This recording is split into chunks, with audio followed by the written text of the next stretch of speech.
Oke, yang pertama, di sana ada etika individual, etika sosial, dan etika ketuhanan. Temanya karena memang filsafat moral. Etika individual yang pertama, nyawanya ada di eling lan waspada. Itu pasti. Jadi eling itu bukan rindu ya, eling itu bukan ingat. Tidak semata-mata ingat, tapi bisa sadar dan mengambil pelajaran dari alam semesta. Eling lukitaning alam.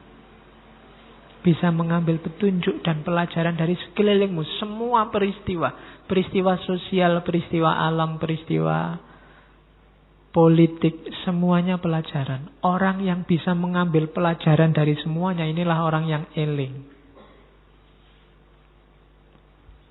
Kalau sudah eling, terus waspada.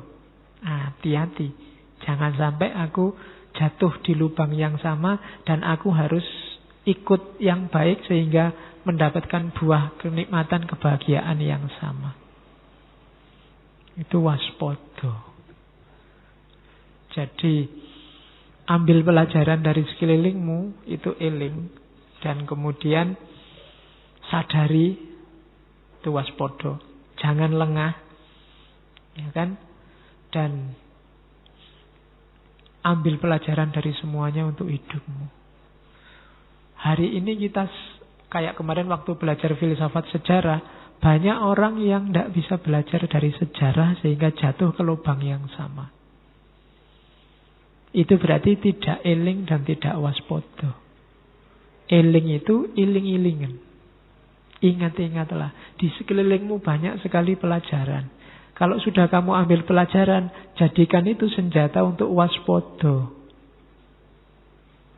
Biar kamu mendapatkan kebaikannya dan terhindar dari kejelekannya. Jangan sampai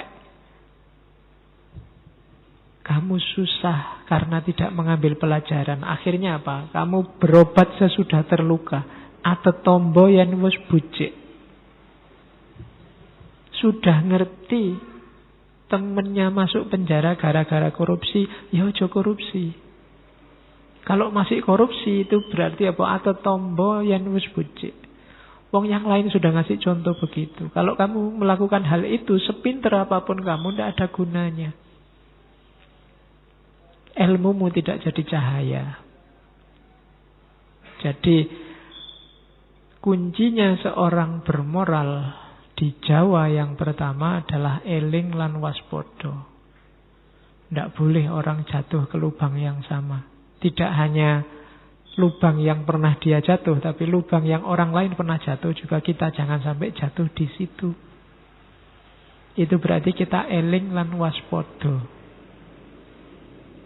Jadi rumus pertama, etika individual. Rumus kedua, harus bisa membedakan baik dan buruk. Ini buahnya ilmu.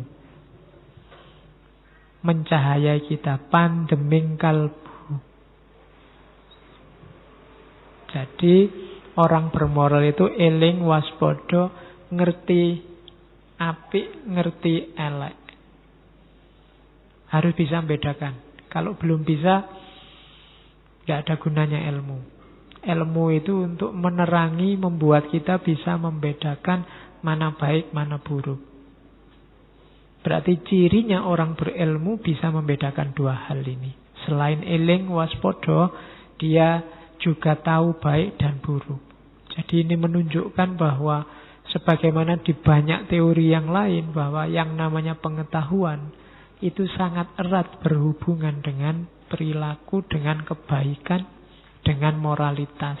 Dan moralitas sangat erat berhubungan dengan kebahagiaan. Jadi yang pertama, orang berilmu itu secara moral eling dan waspada, dan secara moral bisa membedakan baik dan buruk. Secara moral juga orang yang berilmu mudah memberi maaf. Jadi den ngak samo kasisipaning sesami. Ya nanti bisa dicek lagi waktu kita ngaji tentang memberi maaf. Orang yang tidak mau memberi maaf menunjukkan dia merasa penting, merasa besar. Ada nilai sombongnya dalam dirinya.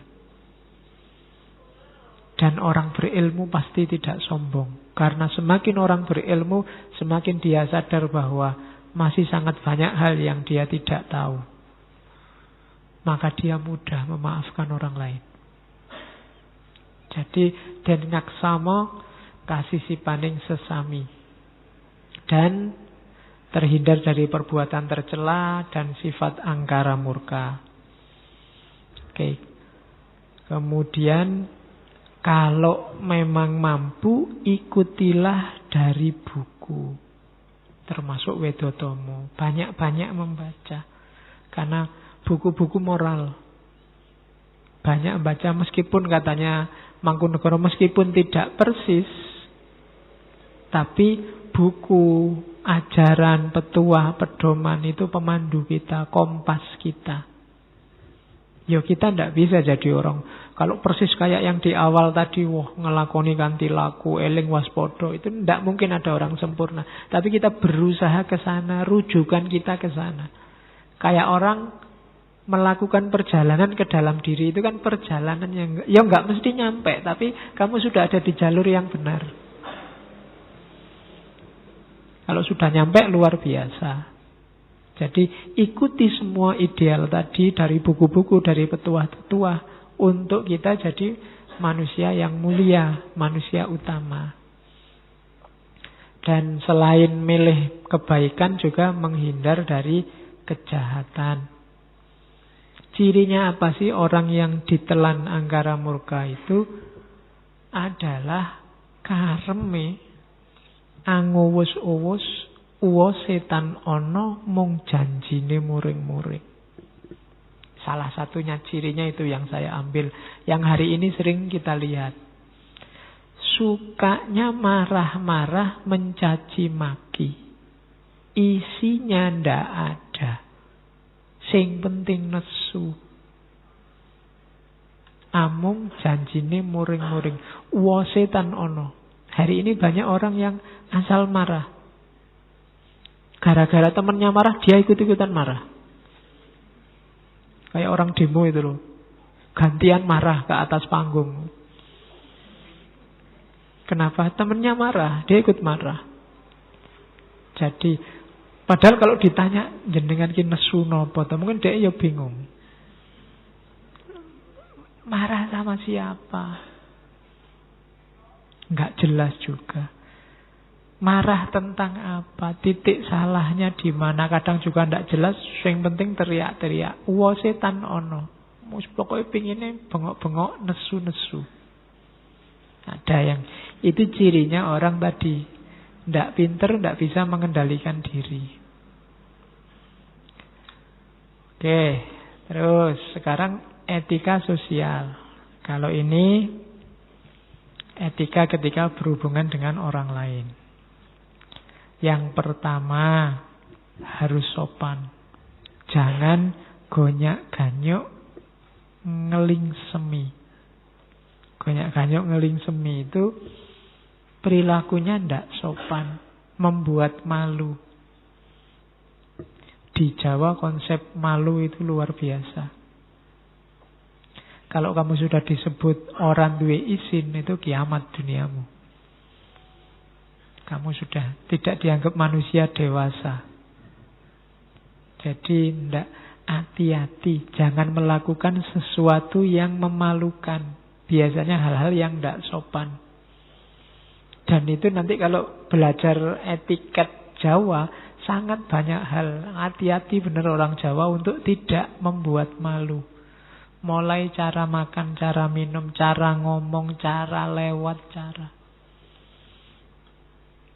Ada rumusnya sendiri. Untuk tidak apa? Tidak memalukan. Ngomong aja kan ada levelnya. Mau nguku, mau kromo inggil. Itu yang bikin siswa-siswa hari ini stres itu.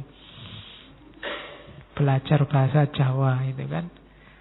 Tapi enggak, karena memang di Jawa konsep malu itu luar biasa.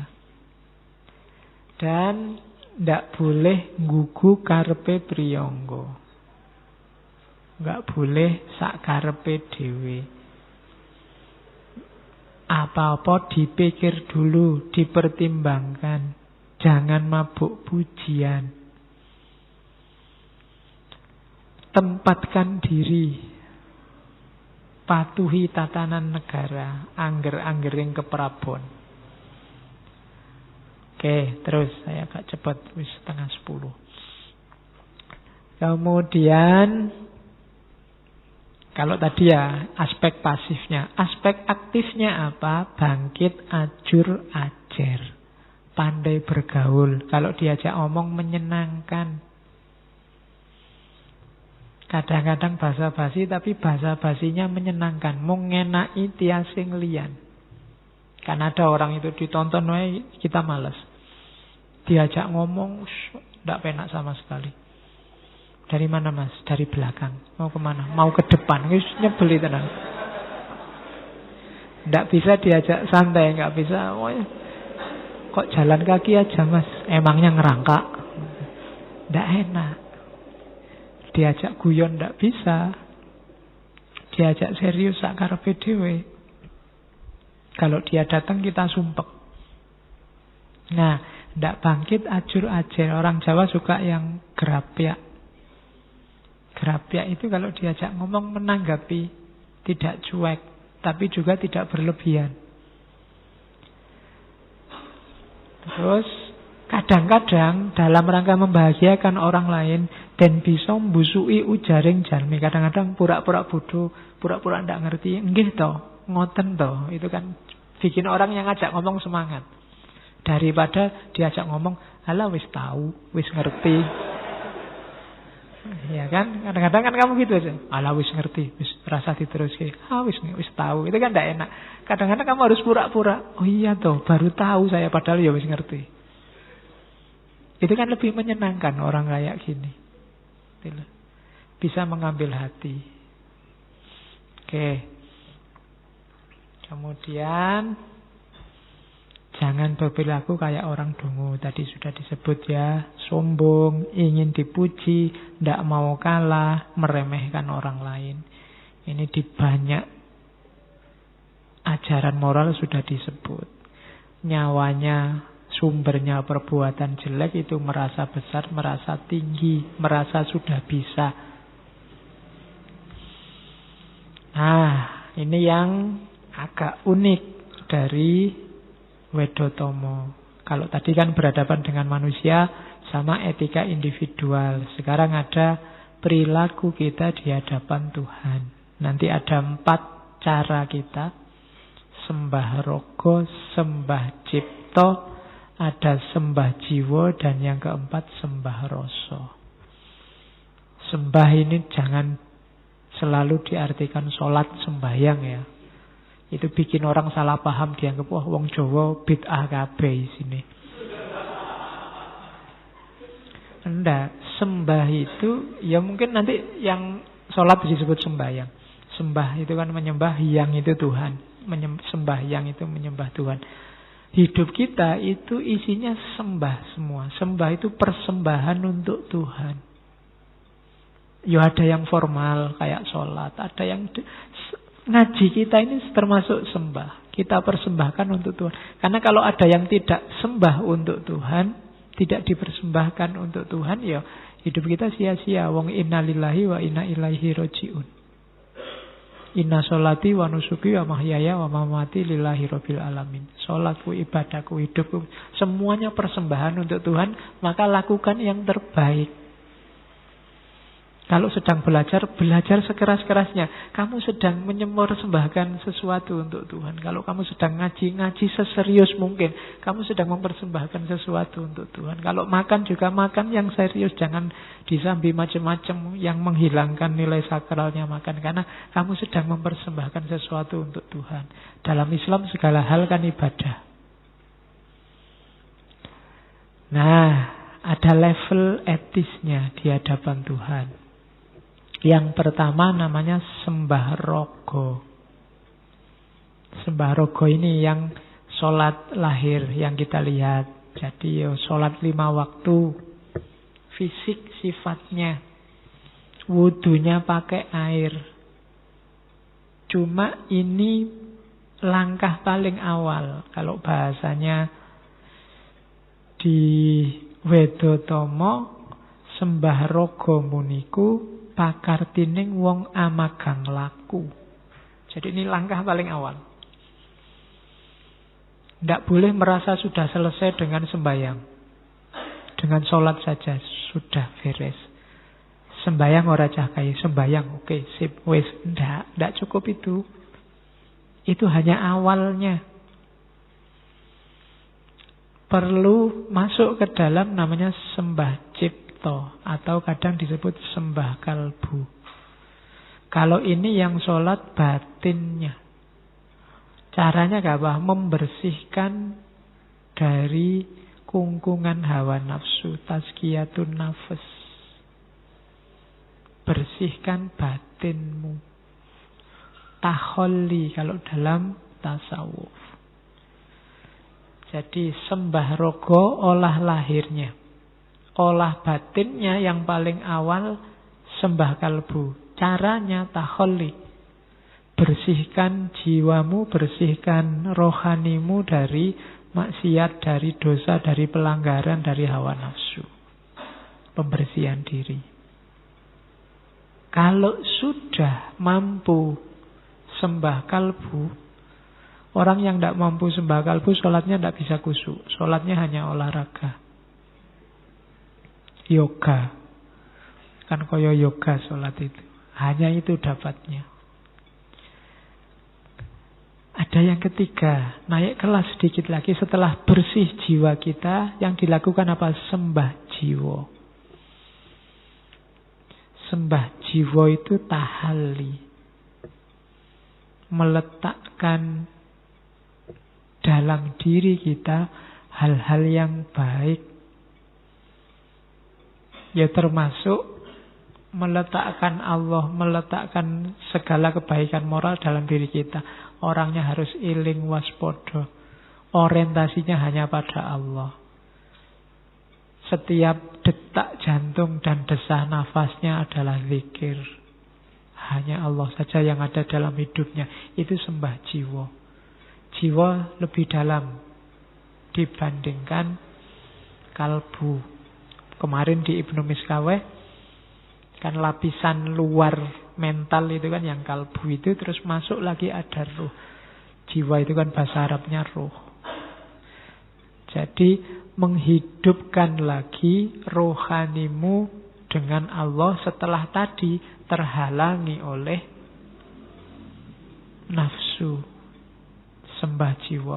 Kalau sudah bisa sembah jiwa, sudah bisa hidupmu isinya sepenuhnya, orientasinya hanya Allah saja. Tahalli ada level keempat, tajalli. Sembah rasa. Ini mirip makrifat kalau dalam tasawuf. Kamu akan menemukan hakikat. Kamu akan menyadari rahasia terdalam hidup ini. Dan kalau sudah nyampe sembah rasa, itu kamu sudah nyambung langsung sama Allah. Mursyidmu juga sudah tidak ikut-ikut lagi. Jadi itu level paling tinggi. Step-step, makom-makom yang harus dilalui oleh seorang manusia dalam rangka ilaihi roji'un. Kalau sudah sembah rasa, kamu sudah ketemu. Sudah ketemu sudah ketemu Allah. Jadi rogo, kalbu, kemudian jiwa, dan yang keempat rasa. Jadi totalitas hidup kita isinya hanya Allah. Itu etika di hadapan Tuhan. Nah, Mangkunegara mengkritik keberagamaan yang formalistik. Formalistik itu ya tadi hanya raganya saja.